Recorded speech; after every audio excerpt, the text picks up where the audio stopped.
Reste là. Écoute, d'abord, je suis très impressionné et très heureux d'être avec vous aussi nombreux aujourd'hui. Frédéric m'a dit, on fait un petit tour des commerçants, puis ensuite on va boire un café. Il y a peut-être 2 ou 3 amis qui seront là. Donc, bonjour à tous et merci de votre accueil très chaleureux. Je suis pas du tout venu pour vous parler de moi. Je suis venu vous parler de Frédéric. Et je suis venu vous parler de Frédéric que vous connaissez déjà. Alors, ça peut vous sembler curieux de vous parler de quelqu'un que vous connaissez déjà très bien. Mais je voudrais vous dire quand même 2 ou 3 choses importantes. Le 12 et le 19 juin, c'est vous qui décidez. C'est pas vous seulement. C'est l'ensemble des Français qui choisissent celui ou celle qui les représente à l'Assemblée nationale. C'est pas une petite décision, c'est une décision importante parce que celui ou celle qui va vous représenter à l'Assemblée nationale, c'est celui ou celle qui va porter votre voix, qui va vous représenter et qui va dire, quand des décisions importantes seront à prendre, quand des textes de loi importants seront à discuter, ce qu'il pense en conscience pour vous représenter. Et donc c'est une responsabilité importante. Et Frédéric aurait parfaitement pu faire ce que d'autres ont choisi de faire, c'est-à-dire continuer à rester, si j'ose dire, tranquillement, sauf que c'est jamais tranquille quand on est maire, mais dans sa mairie où il a été brillamment réélu en 2020, où il a une longue expérience, où il est évidemment très apprécié, où il est vraiment très apprécié, et où il connaît ses dossiers par cœur, et où il fait de l'excellent travail. Et tout ça c'est vrai, tout ça vous le savez. Et il a fait un choix qui est différent, qui est très respectable, et qui n'est pas un choix facile. Il a considéré qu'avec ce qu'il avait appris, avec ce qu'il sait faire, avec ce qu'il sait dire, il pouvait apporter quelque chose à la politique nationale et à son pays. Et il a choisi de se présenter aux élections législatives. Et c'est pas facile, parce qu'il est maire réélu de la plus grande commune de la circonscription, c'est vrai, mais il y en a 72 dans la circonscription. 72 communes. 72. Et donc ça veut dire 71 communes où on le connaît moins bien qu'à Fontainebleau.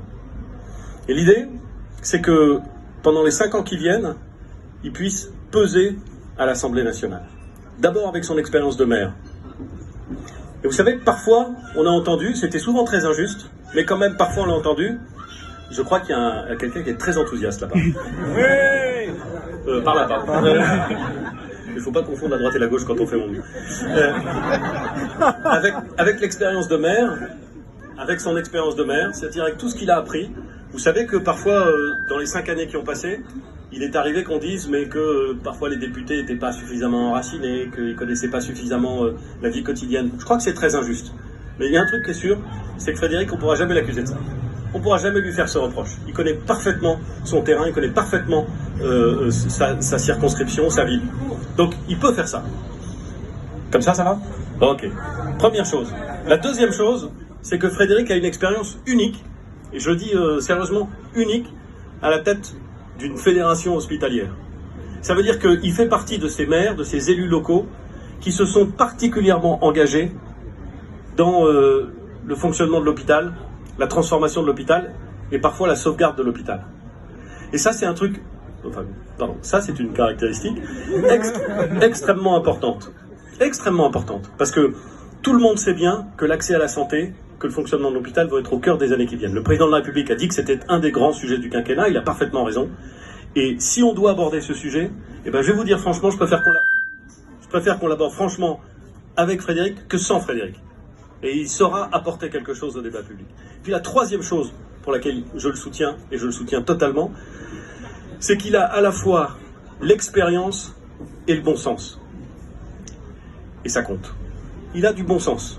Parce qu'il a fait des choses, parce qu'il a pris des risques, parce qu'il a connu des échecs politiques, ça arrive, c'est comme ça qu'on apprend. On est tous là, les gens qui ne se trompent jamais, les gens qui ne font rien, les gens qui ne font rien ne se trompent jamais. Et Frédéric, il a une vie d'engagement où il a fait des choses.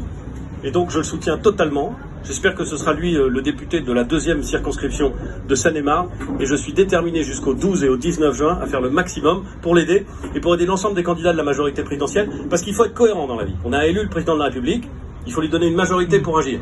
Je vois pas très bien l'intérêt qu'il pourrait y avoir, après avoir élu le président de la République, à faire en sorte qu'il ne puisse pas faire ce sur quoi il s'est engagé, pour que d'autres qui n'ont pas gagné l'élection présidentielle puissent faire ce sur quoi ils n'ont pas eu de mandat. Enfin bref, vous m'avez compris. Donc cohérence, expérience, bon sens, compétence, Toutes ces raisons me poussent à vous dire que le 12 et le 19 juin, vous devez voter pour Frédéric et vous devez surtout l'aider dans sa campagne. Parce qu'il va aller, il faut faire campagne. Il faut prendre les électeurs au sérieux. La démocratie, c'est important. La démocratie, c'est des femmes et des hommes libres qui choisissent librement. Donc il faut leur parler, il faut leur expliquer pourquoi on fait ce choix, pourquoi on leur recommande de faire ce choix. C'est une responsabilité qui appartient à tout le monde, pas simplement à lui. Lui, vous inquiétez pas, il va faire campagne. Pas simplement à ses équipes, mais à toutes celles et ceux qui se reconnaissent dans ce qu'il est et dans ce qu'il veut faire. Donc le 12 et le 19 juin, Frédéric Valtaux. Bravo.